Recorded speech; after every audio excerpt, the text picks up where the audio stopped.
Good morning student. Welcome to the Sun Public School online classes. Class 6 में अपनों ने पहला चैप्टर पूरा किया था। आज हम इस वीडियो में चैप्टर 2 पढ़ेंगे, वह चीनी भाई। इसमें लेखिका महादेवी वर्मा है। इसमें एक जो चीनी फेरी वाला है उसका वर्णन किया गया है। तकनीकी उपकरणों के उत्पादन में आज चीन में बने सामानों की धूम है। इस कहानी में उसी देश के एक व्यक्ति का चित्रण है जो विपरीत परिस्थितियों से जूझते हुए भी हार नहीं माना। साथ ही इसमें चीनियों के कला कौशल की भी झलक दिखाई देती है। इसमें हम उस व्यक्ति का चित्रण देखेंगे जो विपरीत परिस्थितियों से जूझते हुए भी हार नहीं माना। साथ ही उसमें उस व्यक्ति के कला कौशल की भी झलक इसमें दिखाई देती है। मुझे चीनियों में पहचान कर स्मरण रखने योग्य विभिन्नता कम मिलती है। कुछ समतल मुख एक ही सांचे में ढले से जान पड़ते हैं और उनकी एक रास्ता दूर करने वाली वस्त्र पर पड़ी सिकुड़न जैसे नाक के गठन में भी विशेष अंतर नहीं दिखाई देता है। इसमें चीनी व्यक्ति की जो शारीरिक बनावट है उसका वर्णन किया गया है। कई वर्ष पहले की बात है, मैं तांगे से उतरकर भीतर आ रही थी कि भूरे कपड़े का गट्ठर बाएं कंधे के सहारे पीठ पर लटकाए हुए दाहिने हाथ में लोहे का गज घुमाता हुआ चीनी फेरी वाला फाटक के बाहर आता हुआ दिखा। गज का अर्थ है कपड़ा नापने का पुराना पैमाना। जिससे पहले के ज़माने में कपड़ा नापा जाता था उसको अपन गज बोलते हैं। संबत मेरे घर को बंद पाकर वह लौटा जा रहा था। कुछ लेगा मेम साहब, दुर्भाग्य का मारा चीनी। उसे क्या पता था कि वह संबोधन मेरे मन में रोष की सबसे तुंग तुरंग उठा देता है। मैया, माता, जीजी, बिटिया आदि न जाने कितने संबंधों से मेरा परिचय है और सब मुझे प्रिय है। पर यह विजाति संबोधन, विजाति का अर्थ होता है दूसरी जाति का, सारा परिचय छीनकर मुझे गाउन में खड़ा कर देता है। इस संबोधन के उपरांत मेरे पास से निराश होकर न लौटना असंभव नहीं तो कठिन अवश्य। अब महादेवी वर्मा ये बताती है कि एक चीनी फेरी वाला है, उनके घर के बाहर आता है और उनसे कहता है कुछ लेगा मेम साहब। तो उनको ये संबोधन अटपटा सा लगता है। उनको ये शब्द सुनकर रोष उत्पन्न होता है क्योंकि मैया, माता, जीजी, बिटिया आदि संबंधों से तो उनका परिचय था, उसमें अपने को अपनापन लगता है। लेकिन यह विजाति संबोधन सुन के उनको थोड़ा सा रोष उत्पन्न हुआ। तो मैंने अवज्ञा से उत्तर दिया, मैं फारन नहीं खरीदती। तो महादेवी वर्मा ने उस चीनी व्यक्ति से कहा कि मैं विदेशी सामान नहीं खरीदती। हम क्या फारन है, हम तो चाइना से आते हैं। कहने वालों के कंठ में सरल विस्मय के साथ उपेक्षा की चोट से उत्पन्न शोभ भी था। इस बार रुककर उत्तर देने वालों को ठीक से देखने की इच्छा हुई।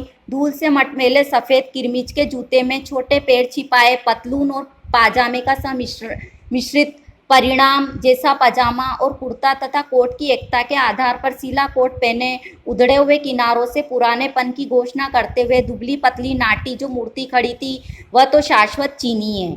उस सबसे अलग करके देखने का प्रश्न जीवन में पहली बार उठा।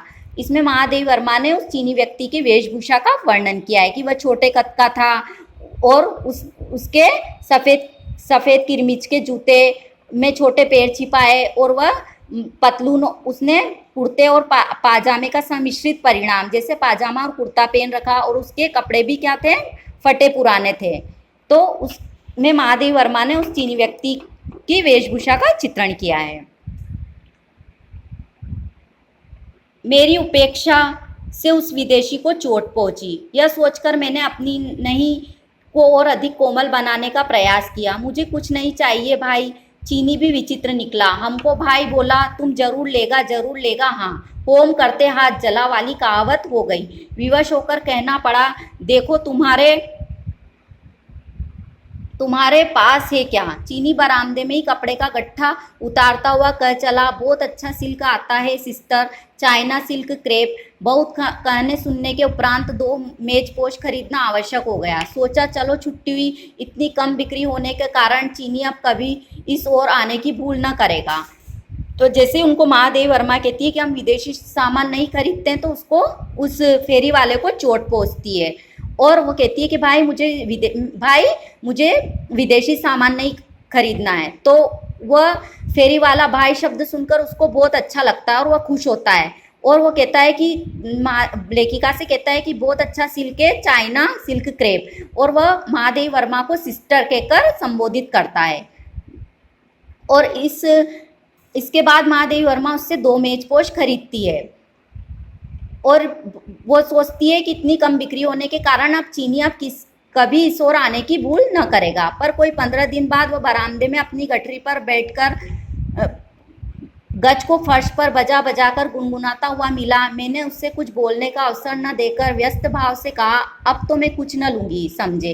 चीनी खड़ा होकर जेब से कुछ निकालता हुआ प्रफुल्ल मुद्रा से बोला, सिस्टर आपके वास्ते ही लाता है, बहुत बेस्ट, सब सेल हो गया, हम इसको पैकेट में छिपा के लाता है। अब 15 दिन बाद फिर वही चीनी फेरी वाला आता है। तो महादेवी वर्मा जैसे व्यस्त भाव से कहती है, मतलब कि मुझे अब कुछ नहीं लेना है, लेकिन वह जो चीनी फेरी वाला था वो बहुत खुश होके बोलता है कि हम बहन आपके वास्ते ही लाते हैं, बहुत अच्छा है और सब बिक गया, हम इसको पैकेट में छिपा के लाता है। देखा कुछ रुमाल थे ऊदी रंग के डोरे भरे हुए, ऊदी का अर्थ होता है भूरे, किनारों का हर घुमा और कोनों में उसी रंग से बने नन्हे फूलों की प्रत्येक पंखुड़ी चीनी नारी की कोमल उंगलियों की कलात्मकता ही नहीं व्यक्त कर रही थी, जीवन के अभाव के करुण कहानी भी कह रही थी। मेरे मुख के निषेधात्मक भाव को लक्ष्य कर अपनी नीली रेखांकृत आंखों को जल्दी जल्दी बंद करके और खोलते हुए एक सांस में सिस्टर का वास्ते लाता है, सिस्टर का वास्ते लाता है दोहराने लगा। वो रुमाल बना के लाया था, तो ऐसा मतलब उसकी पत्नी ने बनाया था, उसमें हाथ की कलात्मकता झलक रही थी। और वो कहता है, एक सांस में बोलता है कि महादेवी वर्मा से कहता है कि हम बहन आपके वास्ते ही लाते हैं और आपके लिए ही लाए हैं। मन में सोचा, अच्छा भाई मिला है, बचपन में मुझे लोग चीनी कहकर चिढ़ाया करते थे, संदेह होने लगा उसे चिढ़ाने में कोई तत्व भी रहा होगा, अन्यथा आज एक सचमुच का चीनी सारे इलाहाबाद को छोड़कर मुझसे बहन का संबंध क्यों जोड़ने आता। पर उस दिन से चीनी को मेरे यहाँ जब तब आने का विशेष अधिकार प्राप्त हो गया। चीन का साधारण श्रेणी का व्यक्ति भी कला के संबंध में विशेष अभिरुचि रखता है, इसका पता भी उस चीनी की परिष्कृत रुचि में मिलता है। इसमें महादेवी वर्मा को बचपन की याद आ गई कि मतलब पहले बचपन में उनको कुछ लोग चीनी कहकर चिढ़ाया करते थे, तो उनके बचपन की याद ताज़ा हो गई और महादेवी वर्मा सोचने लगी कि एक सचमुच का चीनी जो सारे इलाहाबाद को छोड़कर मुझसे बहन का संबंध क्यों जोड़ने आता है, और वो अपने हाथ की बनी हुई चीज़ें लाता है जिसमें उसकी कला कौशल झलकती है। नीली दीवार पर किस रंग के चित्र सुंदर जान पड़ते हैं, हरे कुशन पर किस प्रकार के पक्षी अच्छे लगते हैं, सफ़ेद पर्दे के कोने में किस बनावट के फूल पत्ते खिलेंगे आदि के विषय में चीनी उतनी जानकारी रखता था जितनी किसी अच्छे कलाकार से मिलेगी। रंग से उसका अति परिचय विश्वास उत्पन्न कर देता था कि वह आंखों पर पट्टी बांध देने पर भी वह केवल स्पर्श से रंग पहचान लेगा। मतलब वह चीनी व्यक्ति